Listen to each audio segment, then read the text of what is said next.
여기 76세의 한 어르신이 계십니다.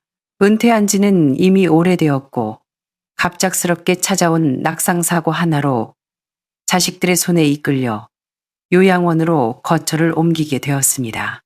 명분은 안전이었지만 사실상 가정이라는 울타리에서 조용히 배제된 것과 다름없었죠. 그는 처음에는 이렇게 뒤바뀐 인생의 리듬을 묵묵히 받아들이려 했습니다. 하지만 우연히 요양보호사의 한마디를 듣게 된 그날, 자식들이 감춰온 비밀을 알게 되었습니다. 그는 소란을 피우지도 항의하지도 않았습니다. 대신 그가 선택한 반격은 침착하고도 지혜로운 방식이었습니다. 그는 귀가 어두운 척 연기하며 천천히 판을 짰습니다. 자식들에게 맡겼던 신분증과 도장을 회수했고 마침내 모두가 예상치 못한 결정을 내렸습니다. 그것은 도망이 아니었습니다. 스스로 출구를 열고 나가는 주체적인 퇴장이었습니다. 너희들이 짠 각본대로 살지 않겠다. 그는 누군가의 돌봄을 기다리는 대신 스스로 결말을 써 내려갔습니다. 오늘 이 영상은 여러분에게 묻습니다. 우리가 기대하는 효도란 기다린다고 오는 것일까요? 아니면 우리는 남은 생을 스스로 살아내는 법을 조금 더 일찍 배워야 하는 걸까요? 그가 과연 어떻게 했는지 꼭 끝까지 지켜봐 주시기 바랍니다. 제 이름은 김영호, 올해 76입니다. 저는 서울 은평구의 오래된 빌라 4층, 꼭대기층에서 혼자 살고 있습니다. 아내 미숙이와 평생 허리띠를 졸라매 장만한 26평짜리 집이죠. 엘리베이터도 없는 4층이라 사실 계단을 오를 때마다 숨이 차고 무릎이 시큰거린다는 걸 아이들에게는 말하지 못했습니다. 의사는 퇴행성 관절염이라더군요. 말해봤자 달라질 게 없으니까요. 누가 와서 저를 업어줄 것도 아니고요. 집에는 저 혼자뿐입니다. 아내 미숙이는 작년에 떠났습니다. 평생 그랬듯 조용하고 남에게 폐 끼치는 걸 싫어하던 성격, 그대로 소란 없이 아주 조용히 갔습니다. 아내가 떠나자 집안은 순식간에 텅 비어버렸습니다. 예전에는 부부싸움을 해도 하루를 넘기지 않았는데 이제는 냉전할 기회조차 사라졌습니다. 집이 너무 조용해서 텔레비전도 잘 켜지 않습니다. 대신 밤마다 라디오를 듣습니다. 진행자의 나직한 목소리를 듣고 있으면 혼자가 아니라는 위안이 들거든요. 아들 민석이는 판교의 IT 기업에서 중간 관리자로 일합니다. 얼마나 바쁜지 전화 통화할 시간도 없다고 합니다. 딸 지은이는 분당에서 입시 학원을 운영하는데 세계의 반을 맡고 있다며 늘 정신이 없습니다. 어쩌다 집에 오면 누군가에게 떠밀려온 사람처럼 20분 남짓 앉아 있다가 서둘러 자리를 뜹니다. 손주들 얼굴은 이제 가물가물합니다. 몇 번 오지도 않았고 딱히 할비에게 관심도 없는 눈치니까요. 가끔 저는 우리가 은퇴하면 가려고 모아뒀던 여행 자료들을 거실 바닥에 펼쳐놓곤 합니다. 아내는 늘 중국의 구체구주자이거에 가보고 싶어 했습니다. 유리가 깔린 듯 맑은 물을 보고 싶다더군요. 아내는 물을 좋아했고 사진 찍는 것도 좋아했습니다. 신문 귀퉁이에 나온 풍경 사진을 오려 앨범에 빼곡히 붙여두고는 은퇴하면 꼭 가자고 했었죠. 저는 은퇴한 지 26년이 지났지만 우린 결국 한 번도 같이 가지 못했습니다. 햇살이 너무 따가워 거실 커튼을 반쯤 쳤습니다. 빛바랜 커튼 자락에는 아내가 손바느질로 새겨둔 이름, 미숙이라는 두 글자가 아직도 선명합니다. 문 밖에서 발소리가 들립니다. 옆집 박 여사가 복도 청소를 하는 소리입니다. 그녀는 매일 아침 6시면 어김없이 대걸레질을 합니다. 제 아들이 보내는 안부 문자보다 훨씬 규칙적이죠. 휴대폰이 짧게 울립니다. 은행에서 온 잔고 알림 문자입니다. 숫자는 그대로입니다. 아무런 변동도 없고 누구에게서 전화도 메시지도 오지 않습니다. 이 집은 여전한데 사람은 점점 줄고 말소리도 사라져갑니다. 결국 저만 남았습니다. 그날 밤 화장실에 가려고 일어났을 때였습니다. 칠흑같이 어두웠습니다. 전기세를 아끼느라 복도등을 켜지 않고 벽을 더듬으며 걸었죠. 그런데 발끝이 문턱에 걸리면서 몸이 앞으로 쏠렸습니다. 무릎이 바닥에 쾅 하고 부딪히는 순간 뼈가 부서지는 듯한 통증이 밀려왔습니다. 눈앞이 캄캄해지며 그대로 쓰러졌습니다. 얼마나 누워 있었는지 모릅니다. 다행히 문을 잠그지 않은 덕에 화장실 불이 너무 오래 켜져 있는 걸 이상하게 여긴 옆집 박 여사가 발견했습니다. 아무리 불러도 대답이 없자 관리실에 연락했고 119 구급차가 와서 근처 종합병원으로 이송되었습니다. 의사는 골절은 아니지만 연조직이 심하게 손상되어 몇 주는 꼼짝없이 누워 있어야 한다고 했습니다. 저는 아무 말 없이 고개만 끄덕였습니다. 응급실 간이 침대에서 하룻밤을 보냈습니다. 옆 침대의 할아버지는 밤새도록 여보, 내 마누라 어디 갔어? 하고 고함을 질렀지만 아무도 대꾸하지 않았습니다. 형광등 불빛이 쏟아지는 천장을 바라보며 아내 미숙이를 생각했습니다. 그 사람이라면 절대 나를 이런 차가운 곳에서 재우지 않았을 텐데. 다음날 아침 민석이와 지은이가 함께 왔습니다. 둘 다 말끔한 정장 차림이었고 얼굴에는 바쁘지만 의무를 다하러 왔다는 표정이 역력했습니다. 아버지, 혼자 계시는 거 진짜 위험해요. 아들 민석이가 먼저 입을 열었습니다. 마치 회사에서 회의를 주재하는 말투였습니다. 보세요. 이렇게 넘어지셨잖아요. 박 여사님이 발견 못했으면 어쩔 뻔했어요? 뇌진탕이라도 왔으면 큰일 날 뻔했다고요. 딸 지은이가 거들었습니다. 마치 업무 보고를 하는 듯한 말투였습니다. 너희들이 어릴 때 나 혼자 너희 둘을 키우고 20년 넘게 대출금을 갚을 때는 한 번도 넘어진 적이 없었다. 하고 싶은 말이 목구멍까지 차올랐지만 저는 그들을 쳐다보지 않았습니다. 요즘은 시대가 달라요, 아버지. 실버타운 같은 곳이 훨씬 안전하고 편하네요. 의료진도 있고 영양사가 식단도 짜주고요. 민석이는 마치 상품 설명서를 읊듯 말을 이었습니다. 용인 쪽에 괜찮은 시설을 알아봤어요. 환경도 좋고 1인실에 화장실도 따로 있대요. 지은이가 재빨리 말을 보탰습니다. 그냥 요양원이 아니라 실버라이프 빌리지예요. 지은이의 목소리는 부자연스러울 정도로 경쾌했습니다. 두 녀석이 번갈아 가며 30분 넘게 설득했습니다. 저는 마치 판결을 기다리는 죄인처럼 병상에 앉아 고개만 끄덕였습니다. 너희가 정했으면 됐다. 제가 물었습니다.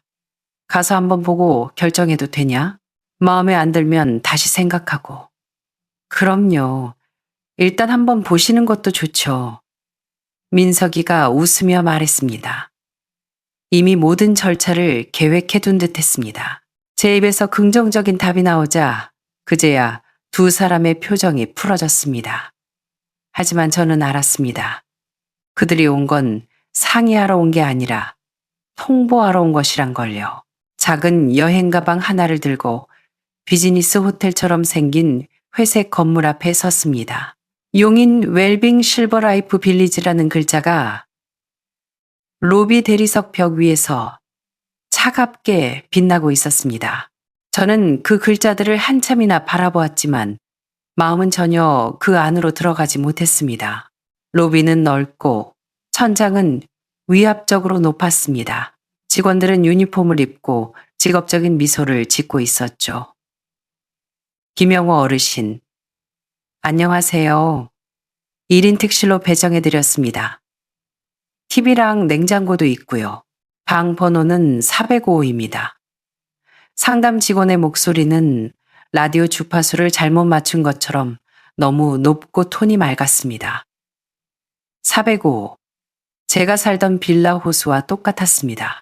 하지만 그곳은 내 집이었고 이곳은 그저 방이었습니다. 아버지, 여기 의사 선생님도 매일 회진 돌고 밥도 영양식으로 나와요. 재활 프로그램도 있고요. 여기서 쉬시는 게 진짜 아버지한테 좋은 거예요. 민석이는 방문을 열며 계속 설명했습니다.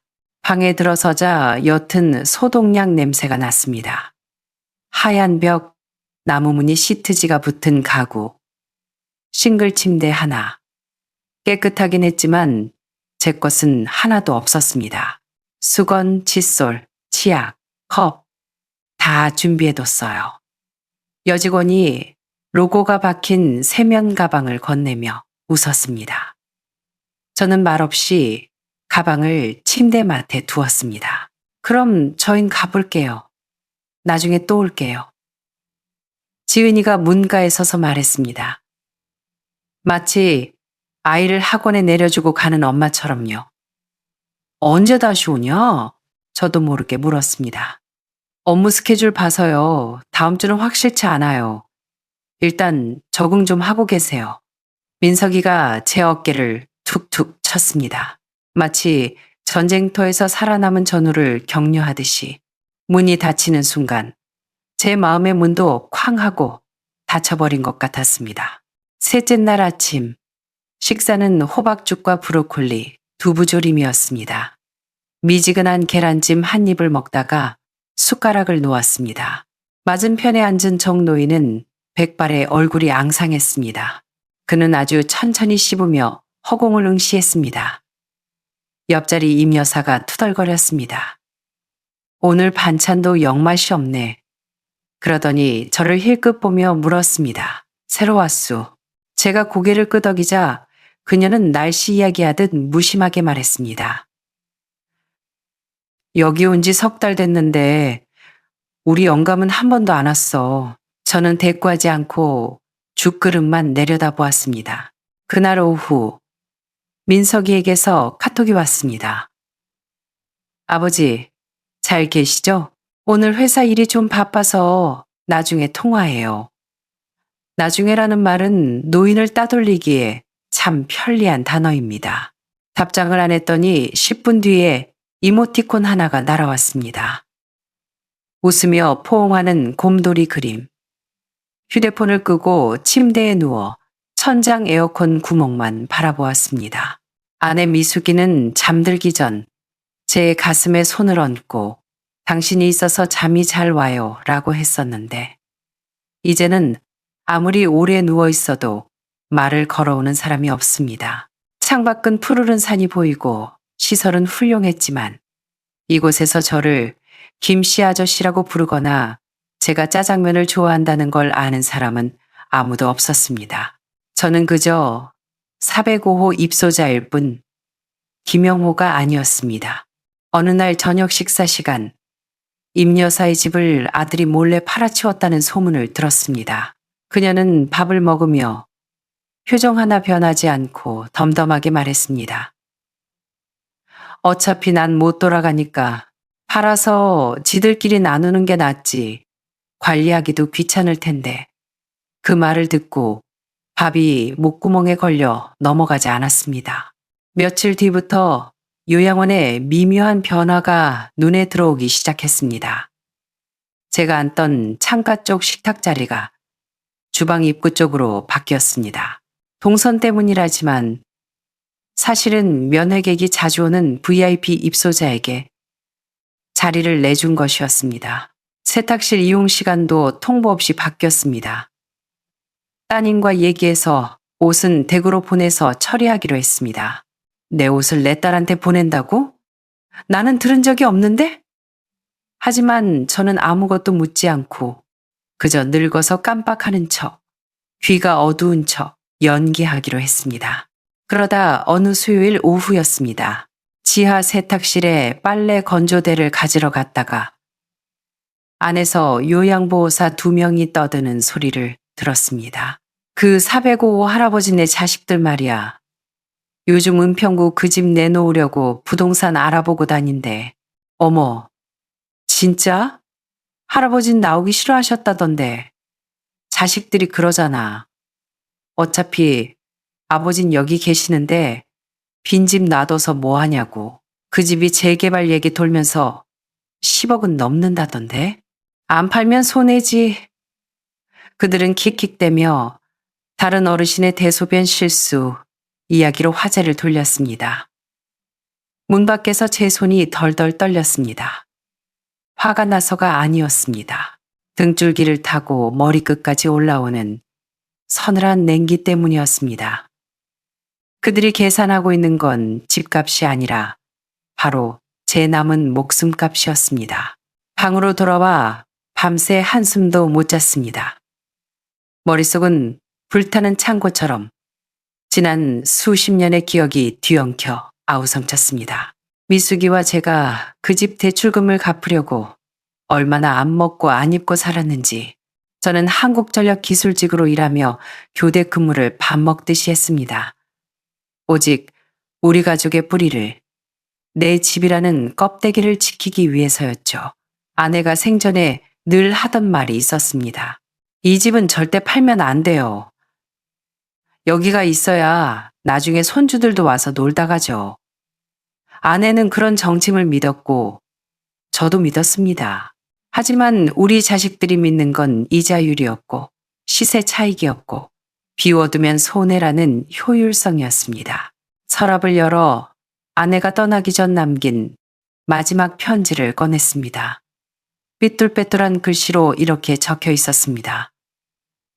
영호 씨, 당신 집 떠나기 싫어하는 거 알아요. 나도 그래요. 집은 우리가 발로 뛰어 만든 거지 시멘트 덩어리가 아니잖아요. 당신이 오면 차를 내주고 내가 가면 당신이 있는 곳, 그게 집이잖아요. 내가 가면 당신이 있는 곳이라는 구절을 읽는데 눈물이 왈칵 쏟아졌습니다. 이제 그 돌아갈 곳의 의미는 사라져버렸습니다. 다음날 점심시간, 저는 일부러 딸에게 카카오톡 음성 메시지를 보냈습니다. 지은아, 우리 집 금고 비밀번호 기억하냐? 네 엄마 생일이었던가? 너희가 와서 서류 좀 챙겨가라. 집 문제. 그래, 이제 결정해야 할 것 같다. 지은이는 1초 만에 답장을 보냈습니다. 네, 아빠. 드디어 마음 정하셨군요. 주말에 오빠랑 같이 갈게요. 저는 천천히 답했습니다. 그래, 급할 거 없다. 천천히 보자. 저녁에 커튼을 걷고 창밖의 산을 바라보는데 마음이 이상하게 차분해졌습니다. 화가 나지 않았습니다. 화낼 가치가 없어서가 아니라 화를 내봤자 소용없다는 걸 알았기 때문입니다.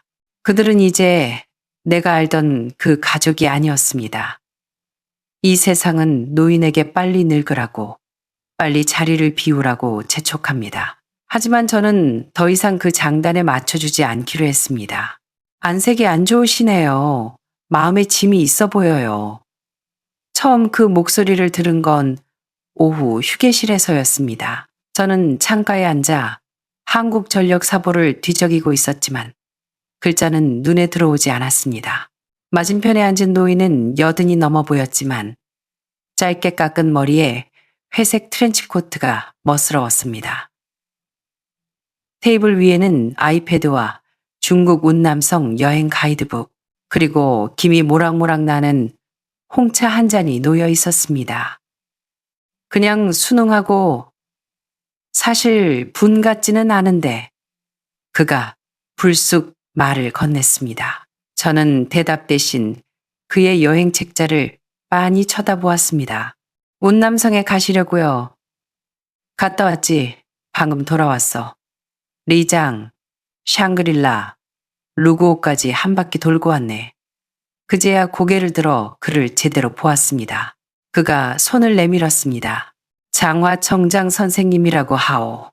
퇴직 교사고 20년째 혼자 지내고 있어. 저도 손을 잡았습니다. 김영호입니다. 발전소 정비 기술자였습니다. 그가 웃으며 말했습니다. 당신은 실싯을 다뤘고 나는 공쿰을 가르쳤으니 우리 꽤 어울리는 조합이군. 그날부터 우리는 자주 함께 밥을 먹었습니다. 장 선생님은 자식 도움 없이 제 발로 실버타운에 들어온 몇 안 되는 사람이었습니다. 그는 1년에 2번씩 배낭여행을 떠났습니다. 패키지 여행은 질색이고 자식들에게 손 벌리는 것도 싫어했습니다. 그에게는 철칙이 있었습니다. 배낭 무게는 3kg을 넘지 않는다. 숙박비는 5만 원 넘는 곳에서 자지 않는다. 갔던 길은 되돌아가지 않는다. 어떻게 그렇게 다니십니까? 제가 물었습니다. 그는 아이패드를 밀어주며 말했습니다. 일단 이것부터 배우시게.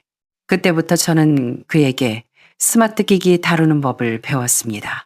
구글 지도에 장소를 저장하는 법, 기차 시간표 확인하는 법, 숙소 예약 앱 쓰는 법, 날씨 확인하는 법, 그리고 번역기 쓰는 법까지 하나하나 익혔습니다. 떠나려면 지도부터 읽을 줄 알아야 해. 그가 말했습니다. 처음으로 구체고가는 항공편 검색 화면을 띄웠을 때 화면에 뜬 티베트식 민박, 야딩 풍경꽃 버스 환승 같은 글자를 보고 심장이 뛰었습니다. 내 평생 다시는 그런 곳에 갈 일이 없을 거라 생각했으니까요. 장 선생님은 제 다리 재활도 도왔습니다. 무릎이 굳어서 그래. 허벅지 뒷근육을 살려야 해. 그를 따라 요양원 앞 산책로를 돌았습니다. 한 바퀴에 200m. 그는 매일 8바퀴를 돌았지만 저는 2바퀴만 돌아도 숨이 턱턱 막혔습니다. 천천히 해. 빠르기가 아니라 끈기 싸움이야. 밤에는 마사지건을 빌려주며 푸는 법을 알려주었습니다. 여기서 부지런히 단련하면 올 연말에는 구체구 땅 밟을 수 있을 거야. 한 번은 창밖을 보며 멍하니 있는데 장 선생님이 지나가며 툭 던졌습니다. 남한테 당신 인생 후반전 기획하게 두지 마. 후반전 생각보다 짧아. 그리고 아주 비싸. 비싸다니요. 자유 말이야. 자유가 제일 비싼 거야. 당신이 가고 싶은 곳이 어딘지 말조차 못하게 되면 그땐 진짜 끝난 거야. 그날 저녁 노을이 질 때까지 앉아 있었습니다. 평생 분수 지키고 가족 건사하고 사고 안 치고 사는 게 미덕이라고 배웠습니다. 하지만 그날 문득 평생 의무만 지키며 살았으니 이제 내 차례가 와야 하는 게 아닌가 싶었습니다. 자식들이 올 거라는 건 알고 있었습니다. 그리고 그들이 오자마자 화재는 예상대로 집으로 쏠렸습니다. 아버지, 오늘 저희가 온 건 집 문제상에 좀 드리려고요. 민석이는 손에 서류 뭉치를 들고 있었습니다. 그 집 계속 비워두면 관리비 나가고 세금 나가고 저희 생각엔 결단을 내리는 게 좋을 것 같아요. 저는 말없이 파인애플 과자 포장지만 만지작거렸습니다. 지은이는 옆에서 안절부절 못하며 핸드백 끈만 꼬고 있었죠. 사실 그렇잖아요. 지은이가 참지 못하고 입을 열었습니다. 아빠도 여기서 적응 잘하고 계시고 다시 거기로 돌아가서 사시기도 힘들고 전세 주거나 팔아서 정기예금에 넣어두면 마음 편하잖아요. 너희 팔고 싶은 거냐? 제가 덤덤하게 물었습니다. 팔고 싶은 게 아니라 아버지가 안 돌아가실 거면 비워두는 게 낭비라는 거죠. 민석이가 말끝을 흐리며 시선을 피했습니다. 그들은 지금 집값이 10억 넘게 올랐다는 이야기는 쏙 뺐습니다. 민석이가 무리하게 받은 아파트 대출금 이자에 허덕인다는 것, 지은이가 차를 바꾸고 카드값 돌려막기를 하고 있다는 것도 말하지 않았습니다. 그들의 현실을 탓할 생각은 없습니다. 하지만 나를 위해서라는 포장지로 탐욕을 감추는 건 용납할 수 없었습니다. 네, 엄마가 그랬다. 집은 함부로 파는 거 아니라고. 제가 그들을 빤히 쳐다보았습니다. 엄마는 이미 안 계시잖아요. 지은이가 기어들어가듯 말했습니다. 저는 잠시 침묵했습니다. 집문서랑 인감도장, 금고에 다 있다. 보고 싶으면 가져와라. 비밀번호 기억하세요. 민석이가 반색하며 물었습니다. 당연하지. 내 엄마 생일 아니냐. 금고 위치 알지. 그들은 고개를 끄덕였습니다. 마치 복권이라도 당첨된 표정이었습니다. 하지만 너무 서두르지 마라. 제가 차를 따르며 말했습니다. 아직 마음의 정리가 안 됐어. 서류 가져오면 내가 글자 하나하나 다 읽어볼 거다. 혹시라도 네 엄마가 남긴 뜻을 놓치면 안 되니까. 그 말을 하자 두 녀석의 긴장이 풀리는 게 보였습니다. 심지어 30분이나 더 앉아서 잡담을 하다가 갔습니다. 그들은 제가 드디어 현실을 받아들이고 마지막 권력을 이양하려는 힘없는 노인이라고 생각했을 겁니다. 착각이죠. 이틀 뒤 집 문서와 도장이 제 방으로 배달되었습니다. 저는 돋보기를 쓰고 서류를 한 장 한 장 넘기며 짐짓 꼼꼼히 살피는 척했습니다. 지적도까지 펼쳐놓고 확인했죠. 부동산에 저희가 연락할까요? 민석이가 물었습니다. 내가 다 보고 나서 얘기하자. 저는 대수롭지 않게 넘겼습니다. 평생 일군 집이다. 졸속으로 처리할 순 없어. 그럼 차는요? 아반떼, 그것도 처분해야죠. 지은이가 물었습니다. 차는 아직 팔 생각 없다. 제가 한숨을 쉬었습니다. 은퇴하고 내가 직접 고른 차야. 정이 들어서. 그들은 웃으며 더 이상 보채지 않았습니다. 제가 그저 옛 물건에 집착하는 노인네라고 생각했겠죠. 저는 추억에 잠긴 게 아니었습니다. 시간을 벌고 있었을 뿐입니다.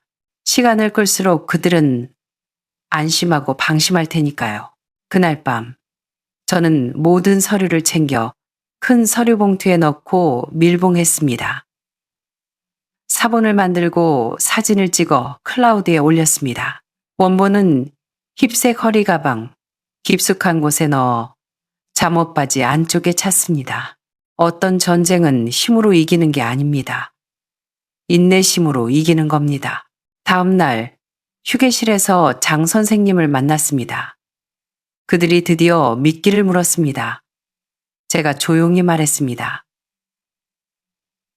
장 선생님이 고개를 끄덕였습니다.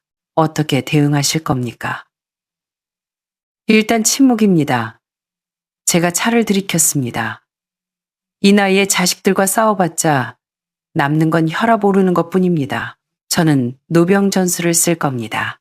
소리내지 않고 후퇴하지도 않는다. 변호사가 필요하겠군요. 제가 고개를 끄덕이자 장 선생님이 명함 한 장을 건넸습니다. 류 변호사라고 은퇴한 무료 법률 상담 변호사인데 가정재산 분쟁 전문이요. 비탈 없이 아주 깔끔하게 처리해주지. 집을 팔 겁니다. 제가 말했습니다. 그가 눈썹을 치켜 올렸습니다. 세 놓는 게 아니고 세를 놓으면 그 월세가 내 요양원비라는 명목으로 자식들한테 흘러들어갈 겁니다. 팔아서 전액 현금화할 겁니다. 제가 직접 씁니다. 장 선생님이 의자에 등을 기대며 저를 응시했습니다. 정말 결심하신 거요. 장 선생님, 저는 평생 시키는 대로 살았습니다. 정부가 시키는 대로, 공장장이 시키는 대로, 아내가 하자는 대로, 마지막엔 자식들 말까지 들으려 했죠. 저는 잠시 멈췄습니다. 이번엔 제가 결정합니다. 그날 오후, 재활실에서 걷기 연습을 했습니다. 트랙을 돌고 또 돌며 한 걸음, 한 걸음의 무게를 셌습니다. 건강을 위해서가 아니라 다음 여행을 위한 준비였습니다. 누군가는 집을 안식처라고 하지만 그 의미가 변질되면 그건 더 이상 집이 아닙니다. 그저 낡은 은행일 뿐이죠. 나는 청춘을 저축했고 그들은 이자를 빼가려 합니다. 하지만 이번엔 어림없습니다. 류 변호사는 거래가 빠르고 조용해야 한다고 했습니다. 어르신, 정식 절차를 밟되 매수인은 우리가 미리 섭외한 믿을 만한 사람으로 하죠. 대리 계좌를 쓰고 위임장만 써주시면 됩니다. 서울 마포의 한 변호사 사무실 창가에 앉아 저는 모자를 푹 눌러 쓰고 마스크를 쓴 채 서명을 했습니다. 이 집은 1991년에 샀습니다. 당시 1억 얼마를 주고 샀던 집이 이제 시세로 10억 가까이 된다고 하더군요. 매도 의사만 확실하시면 바로 인수할 분이 있습니다. 류 변호사가 소개한 중개인은 말끔한 정장을 입고 있었습니다. 집 상태도 좋고 집주인분도 협조적이니 이런 매물은 금방 나갑니다. 저는 서두르지 않았습니다. 오히려 그들이 서두를수록 저는 느긋하게 굴었습니다. 전액 현금 거래, 비공개 진행, 부동산 포털 사이트 등록 금지, 매수자는 변호사의 지인인 신혼부부 교사였습니다. 처음에 9억 5천을 부르길래 저는 웃으며 그럼 다른 분 알아보세요. 전 시간 많습니다. 라고 했죠. 결국 사흘 뒤 9억 8천만 원에 합의를 받습니다. 계약하는 날 저는 만년필을 쥐고 그 익숙한 주소를 써내려갔습니다. 서울시 은평구. 한때는 나의 전부였지만 이제는 무거운 짐이 되어버린 주소. 서명을 마친 뒤 류 변호사에게 물었습니다. 말씀하신 신탁계좌랑 인출계획 좀 더 촘촘하게 짤 수 있습니까? 가능합니다. 그렇게 자금 분배를 마쳤습니다. 향후 3년치 요양원비 완납, 비상금 5천만 원장 선생님을 대리인으로 한 별도 계좌 보관, 여행경비 4억 5천만 원, 5회 분할 인출, 본인 서명 및 2차 인증 필수, 자녀 유류분 대비 예비비 1억 3년 뒤, 미사용 시 기부 전환, 유동성 자금 의료비, 교통비, 별도 펀드 계좌. 저는 숨기려는 게 아닙니다. 명확하게 살고 싶을 뿐입니다. 죽는 건 두렵지 않습니다. 죽기 직전까지 남의 눈치나 보며 사는 게 두려울 뿐입니다. 집을 처분하고 아반떼도 팔았습니다. 장 선생님 제자가 산다고 해서 싸게 넘겼습니다. 장모님 무릎이 안 좋아 편한 차가 필요하다고 하더군요. 오래된 빌라 앞에서 차를 넘겼습니다. 어르신, 이 차 얼마나 타셨어요? 은퇴하고부터 지금까지 제가 웃었습니다. 은퇴 동기지 850만 원. 그 돈은 고스란히 제 우체국 통장으로 들어갔습니다. 차를 보내는 순간 아내와 이 차를 타고 전국을 누비던 기억이 스쳤습니다. 강원도 고성부터 땅끝 해남까지 해외여행 갈 돈은 없었지만 아내는 불평 한 번 없었습니다. 여보, 강화도 가서 밴댕이 회 한 접시 먹는 게 집구석에 있는 것보다 훨씬 낫지 뭐. 그녀의 목소리가 들리는 듯 했습니다. 요양원으로 돌아온 날, 지난 20년간 한 번도 하지 않은 일을 했습니다. 미용실에 가서 희끗희끗한 긴 머리를 짧게 자르고 캡모자 하나를 샀습니다. 밤에 방불을 켰다 껐다 반복하며 내 주변의 환경을 내가 통제할 수 있다는 사실을 확인했습니다. 그리고 A사 용지 한 장에 짧은 편지를 썼습니다. 나간다. 화가 나서가 아니다. 숨 좀 쉬러 간다. 찾지 마라. 내 생활비는 내가 다 처리했다. 요양원비도 다 냈다.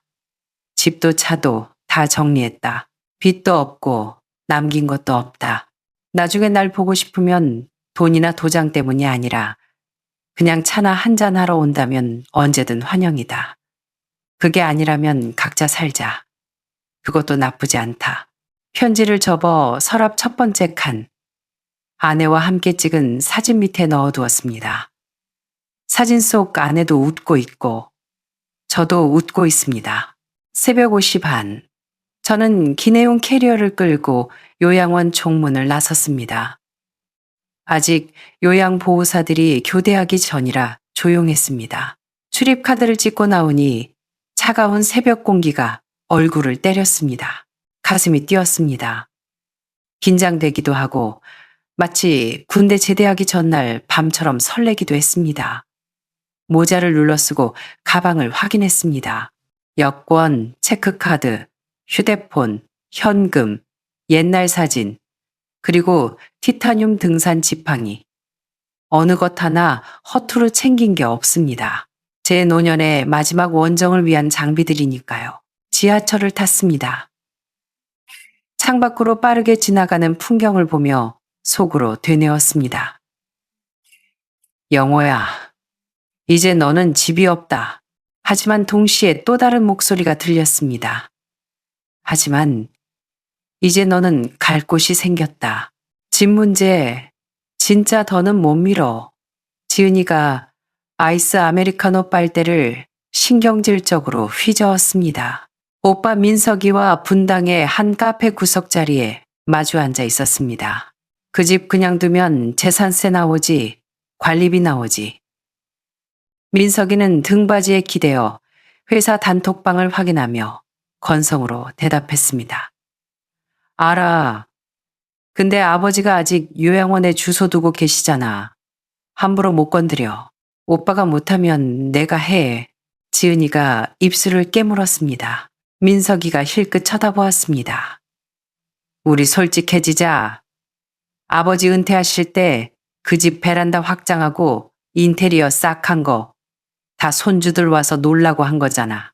근데 애들 고등학생 되고 나서 코빼기도 안 비쳤어. 민석이는 짐짓 이성적인 척 말했습니다. 우리가 아버지 재산 뺏자는 게 아니잖아. 정리를 도와드리자는 거지. 혼자 요양원 계시는데 그 집 썩혀서 뭐해. 말은 잘하네.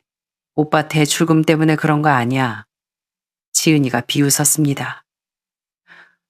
아, 너야말로 카드값 때문에 그러는 거 아니고. 둘은 잠시 말이 없었습니다. 일단 시세부터 알아보자. 지은이가 목소리를 낮췄습니다. 오빠, 멍청하게 굴지 마. 아버지가 혹시라도 노망나서 어디 기부라도 하면 우리 국물도 없어. 일단 등기 관리증부터 확보해. 알았어. 내가 가서 받아올게.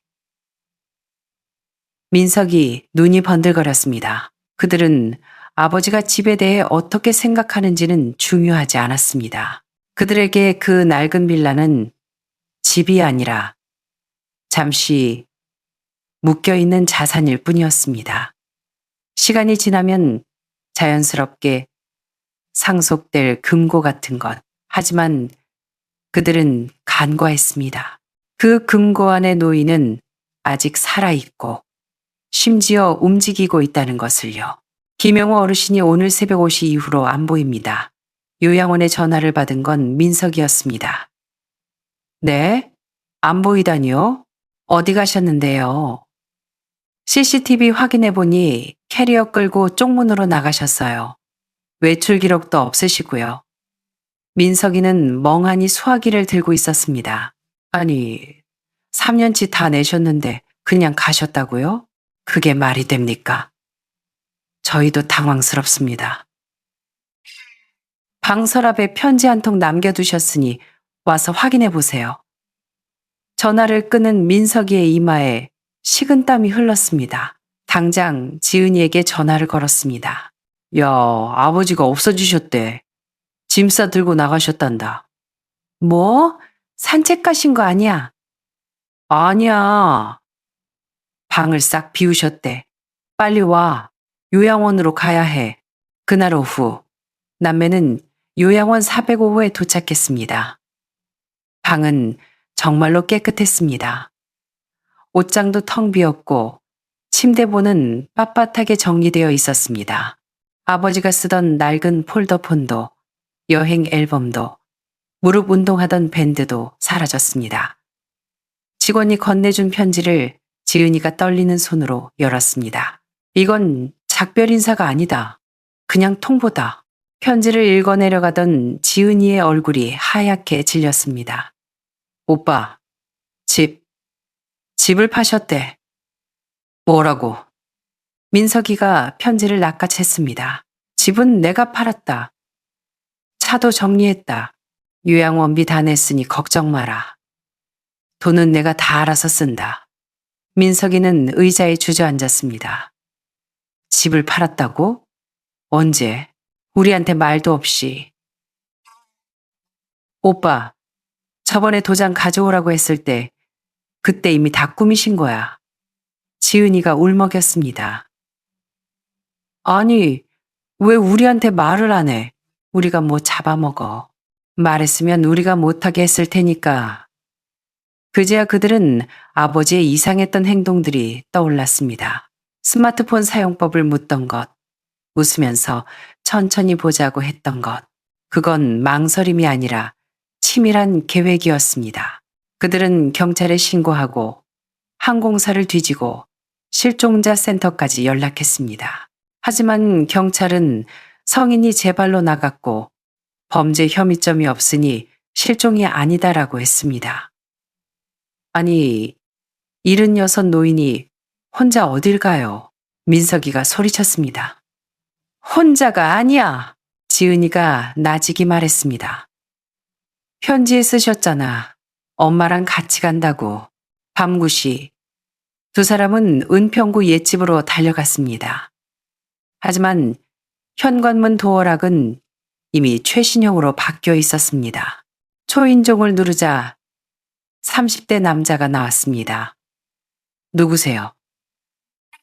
저, 여기 살던 분 자녀들인데요. 아, 전 주인 할아버지요? 지난주에 잔금 다 치르고 이사 왔는데요. 진짜 파셨어요. 네, 할아버지가 직접 오셔서 계약하셨어요. 엄청 정정하시던데요. 저희한테 사모님이 그리신 그림도 선물로 주고 가셨어요. 문이 닫히고 남매는 가로등 아래 멍하니 서 있었습니다. 이웃집 박 여사가 지나가다 혀를 찼습니다. 진작 좀 와보지 그랬어. 너희 아버지가 얼마나 외로워했는지 아냐? 매일 베란다 닦으면서 너희 올까봐 길만 쳐다봤어. 어디로 가신다는 말씀 없으셨어요. 몰라. 근데 아마 부인이랑 가고 싶어 했던 곳으로 가셨겠지. 민석과 지은이는 그제야 깨달았습니다. 그들은 아버지를 처리해야 할 짐으로만 여겼지. 아버지가 무엇을 원하는지는 단 한 번도 궁금해하지 않았다는 것을요. 아버지는 실종된 게 아니었습니다. 그저 조용히, 하지만 단호하게 그들의 인생에서 퇴장한 것입니다. 여기는 중국 윈난성 리장리양입니다. 해발 2,400m 고원의 바람에서는 박하 향기가 납니다. 아침 쌀국수 냄새와 타는 장작 냄새가 섞여 있네요. 햇살이 이렇게 고요할 수 있다는 걸 처음 알았습니다. 손등에 닿는 볕이 따갑지 않고 따뜻합니다. 저는 객잔 전통 숙소 앞나무 의자에 앉아 따뜻한 차를 마시고 있습니다. 맞은편 은세공 가게 처마 밑에는 티베트 글자가 적힌 풍경이 바람에 흔들립니다. 휴대폰 배경 화면을 봅니다. 이틀 전 루그호수에서 찍은 사진입니다. 호수가 있고 산이 있고 제가 있고 그리고 아내 미숙이가 있습니다. 물론 진짜 있는 건 아닙니다. 아내의 젊은 시절 증명사진을 휴대폰 투명 케이스 뒤에 끼워 넣었거든요. 사진을 찍을 때마다 아내를 제 눈앞에 둡니다. 여보, 당신이 그랬지. 여기가 꿈에서 본 풍경이랑 똑같다고. 내가 당신 대신 눈에 담아줄게. 첫날 묵은 숙소 주인 아주머니가 묻더군요. 어르신, 혼자서 이 먼 데까지 대단하세요. 저는 웃으며 답했습니다. 천천히 걸으면 어디든 갑니다. 패키지로 안 오셨어요. 남이 짜준 길은 이제 지겨워서요. 내 길 가려고요. 아침에는 네이버 지도를 켜고 루트를 짭니다. 오후에는 흑룡담 공원이나 고성을 걷습니다. 빨리 걷지 않습니다. 하루에만 보넘게 걸으면 다리가 아프니까요. 힘들면 찻집에 앉아 차를 마시고 쉬었다가 다시 걷습니다. 제 짐은 기내용 캐리어 하나, 배낭 하나, 지팡이 하나, 그리고 아내 사진이 전부입니다. 아침엔 콩국떡우장에 계란, 점심엔 쌀국수를 먹습니다. 맛집 줄 서는 짓은 안 합니다. 그냥 발길 닿는 곳에서 먹습니다. 매일 밤 여행 일기를 씁니다. 손가락으로 휴대폰 자판을 톡톡 두드려 기록합니다. 자유 12일차, 햇살이 좋다. 지나가던 꼬마가 나보고 화가 갔다고 했다. 나는 은퇴한 노동자일 뿐이지만 지금은 내 풍경을 직접 그리고 있으니 화가가 맞을지도 모르겠다. 주신, 미수가, 당신이 리장 요거트가 맛있다고 했지? 틀렸어. 여기 아가씨가 설탕을 너무 많이 넣었더라. 자식들 생각은 별로 안 납니다. 미워서가 아니라 마음에서 놓아버려서 그렇습니다. 지금쯤 난리가 났겠죠. 경찰에 신고하고 난리 굿을 피웠겠지만 지난 몇 년간 제가 차가운 방구석에서 그들을 기다릴 때 그들은 오지 않았으니까요. 이번엔 제가 그들의 허락 없이 집을 나섰을 뿐입니다. 길에서 만난 어떤 상하이 남자가 그러더군요. 자기는 죽은 아들 사진을 들고 여행 중이라고. 우리는 서로 울지 않았습니다. 그저 묵묵히 하지만 또렷하게 살아있음을 확인했습니다. 저는 이제 자식들에게 언제 오냐고 묻지 않습니다. 대신 오늘 나는 무엇을 보았는가를 묻습니다. 자식들이 안심하는 노인이 아니라 나 스스로 만족하는 노인이 되기로 했습니다. 여보, 다음 주엔 구책으로 가자.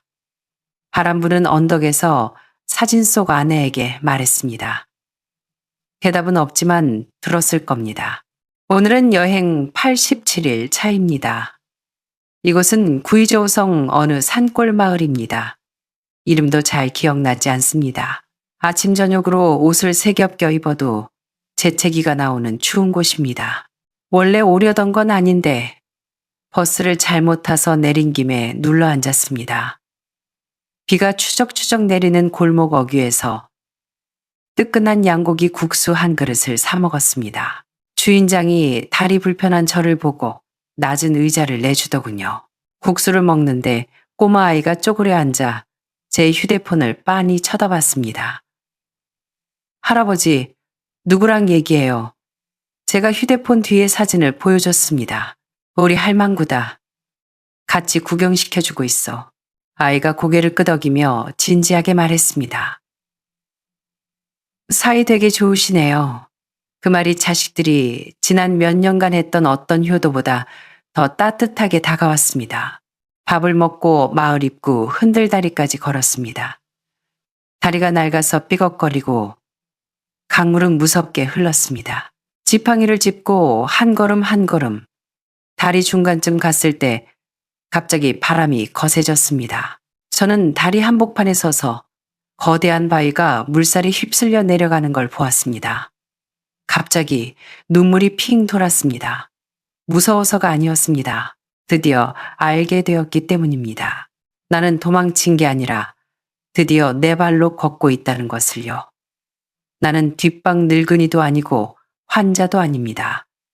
나는 아직 살아있는 사람입니다. 비가 그치고 길가 벤치에 앉았습니다. 신발은 젖고 머리는 헝클어졌지만 상관없습니다. 아들 녀석이 어릴 때 자전거 타다 넘어졌을 때가 생각납니다. 아내가 달려나가 아이를 일으키며 말했죠. 넘어지는 건 괜찮아. 다시 안 타는 게 문제지. 이제 제 차례입니다. 인생이라는 자전거에서 크게 한번 넘어졌지만 다시 페달을 밟습니다. 누구를 위해서도 무엇을 증명하기 위해서도 아닙니다. 그저 남은 생을 누군가의 안심거리로 살고 싶지 않아서입니다. 밤이 되자 습관처럼 일기를 씁니다. 오늘은 87일 차. 비가 배낭을 적셨지만 뒤돌아보지 않았다. 미수가 보고 싶다. 하지만 멈추지 않을게. 내일은 서쪽으로 갈지 남쪽으로 갈지 모르겠다. 어디로 가든 내가 정한 방향이다. 전송 버튼을 누를 대상은 없지만 제 마음속에 저장했습니다. 사람들은 노년을 정리하는 시기라고 합니다. 하지만 저는 깨달았습니다. 노년은 타협하지 않는 첫 번째 날의 시작이라는 것을요. 87일 전에 저는 꿈꾸는 것조차 두려워했지만 지금은 매일 꿈속에서 깨어납니다. 그들이 나를 찾아오길 바라는 꿈이 아니라 내가 어디를 더 갈 수 있을까 하는 꿈입니다. 안녕히 주무세요. 저에게는 아직 오늘이 있고 내일이 있습니다. 만약 언젠가 자식들이 정말로 나를 찾아낸다면 차 한 잔 정도는 할 수 있겠죠. 하지만 집 얘기, 책임 얘기는 사양입니다.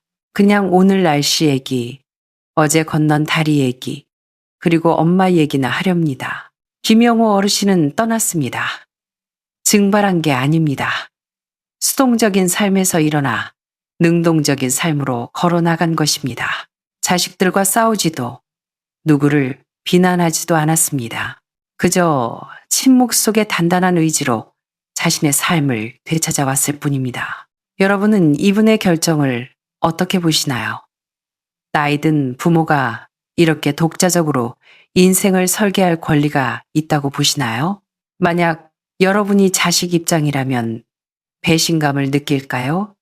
아니면 뒤늦은 후회를 할까요? 혹시 지금 가족이라는 이름으로 부모님을 혹은 자녀를 사랑이라는 포장지로 묶어두고 있지는 않으신가요?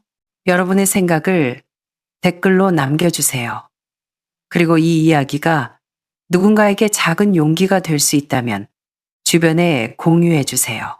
여러분의 공유 한 번이 멈춰버린 어느 가족의 대화를 다시 시작하게 만드는 열쇠가 될지도 모릅니다.